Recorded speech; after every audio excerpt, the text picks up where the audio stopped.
Now, what we usually do is end up having this mindset of we're going to do this. I'm going to do this. I'm going to be this. I'm going to be the greatest of all times. I am the GOAT. And then we end up having a hard heart. When God says, I want you to do this because I have this for you, we end up saying, but God, I want it to be this. But God, look, I'm going to be a millionaire. You can't tell me to go to the mission field because I got to have the Lamborghini.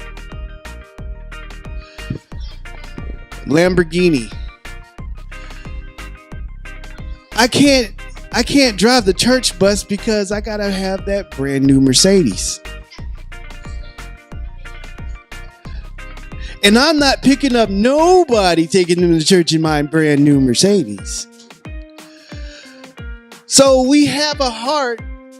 I want to do things for God, but guess what? You block it. Because you have your own things that you need to do.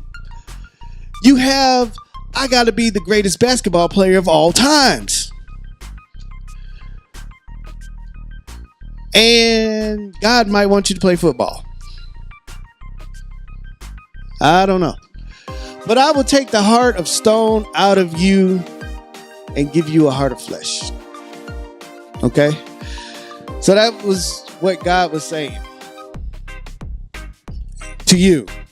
I will give you a new heart and put a new spirit within you. Now, notice that he's actually going into detail what he's going to do. He's going to give you a new heart, a new spirit, and take the old heart out of you.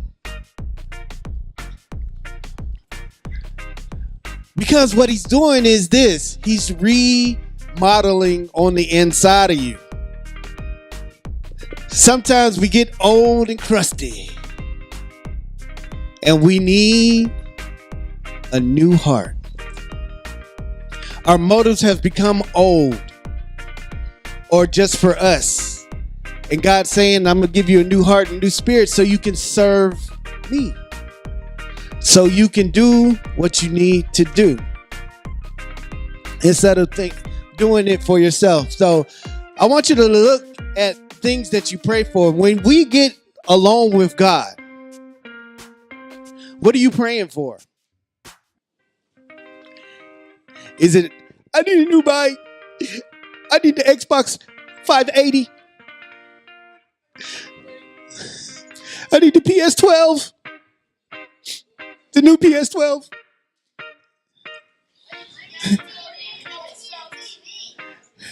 Yeah. I need a plasma TV in my room. And it needs to be at least 100 inches.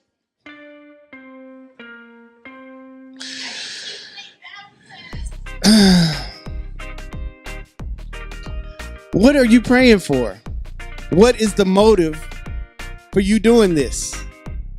Now look. I gave you the secret. Anything that you pretty much want, you can have as long as it lines up with God's will.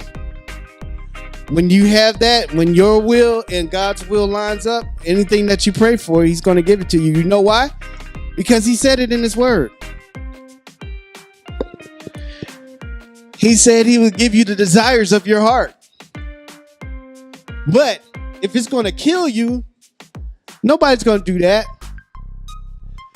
You know what? I wish I could give each and every one of you guys a new car. But why would I give you car keys if you have no license?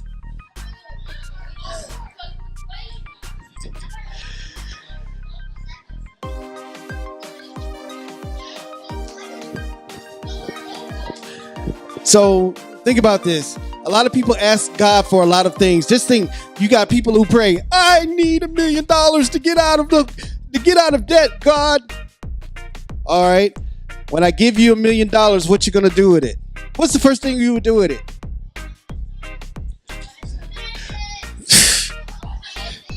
$1 million? Hey.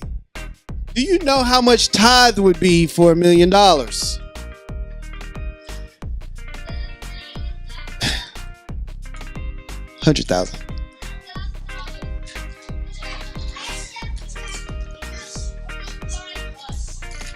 Right.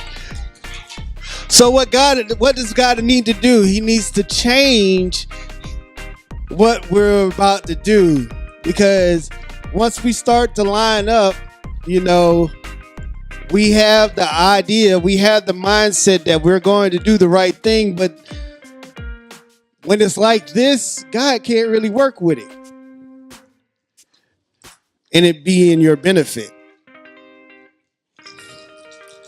So you got to have your heart and your spirit aligned with what God is trying to do in your life, okay? We have to examine the things that we ask God for and look at the motives. So don't ask for things that goes against his will and expect him to get it. Expect to get it.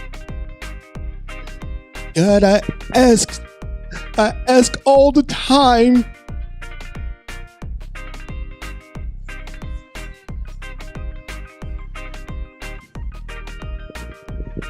It needs to line up with his will, because he's not going to give you things that's going to make you serve another God.